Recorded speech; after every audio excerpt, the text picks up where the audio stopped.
त्यामधला कागल आहे, त्यामध्ये पुन्हा गैबी चौकामध्ये ही सभा होते. ही ऐतिहासिक सभा होणार आहे असं वाटतं. गैबी चौक हे लोकेशन आदरणीय शरदचंद्र पवार साहेबांनीच ठरवलं की तिथंच आपण सभा घ्यायची.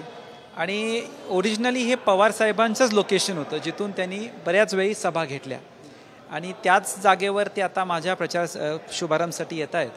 आणि येत्या काळामध्ये कागल गडिंग्लज उत्तूरच्या प्रत्येक घटकांना मी विनंती करतो की सगळ्यांनी मिळून आपल्याला हे परिवर्तन घडवायचं आहे आणि मला सगळ्यांचं सहकार्य लागेल. राजकारणामध्ये खरं तर आपले मित्र, आपले जवळचे सल्लागार म्हणून देवेंद्र फडणवीस यांच्याकडे तुम्ही पाहत होता.